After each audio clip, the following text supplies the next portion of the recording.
স্কুলের প্রয়োজনে আমাকে খাতা বই নিয়ে আসতে হয়, আবার নিয়েও যেতে হয়।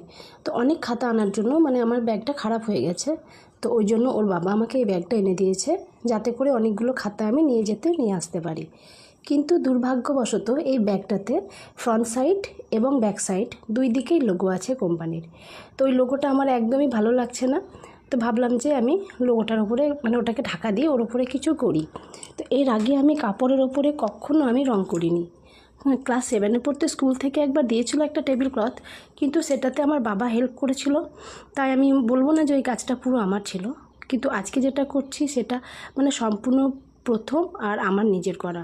এর আগে তুলিতে কখনো টানিনি আমি কাপড়ের ওপরে, তো আমার খুব ভয় ভয় লাগছিল যে কি জানি করতে পারবো কি না, কেমন হবে না হবে। তো সেসব ভেবে আমি মানে খুব ভয়ে ভয়েই কাজটা শুরু করেছি।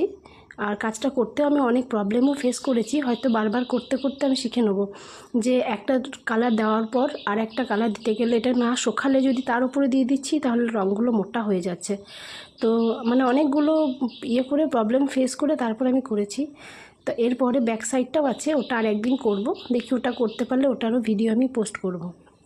তো আমার প্রথম করা এই কাপড়ের ওপরে কাজটা আপনাদের কেমন লাগলো আপনারা অবশ্যই জানাবেন।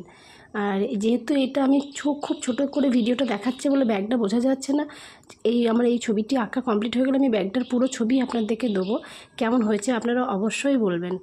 আর আমি অনেকটাই চেষ্টা করেছি ভালো করে করার, কিন্তু তুলির মধ্যে যেহেতু একটু জল ছিল বলে কোথাও কোথাও কালারটা ছড়িয়েও গেছে, কিন্তু কাজটা ওভারঅল আমার বেশ ভালোই লেগেছে। আপনাদের কেমন লাগলো আপনারা অবশ্যই আমাকে জানাবেন। আর আমি চেষ্টা করব খুব তাড়াতাড়ি ব্যাক সাইডটা করে আপনাদের দেখানো। টাটা।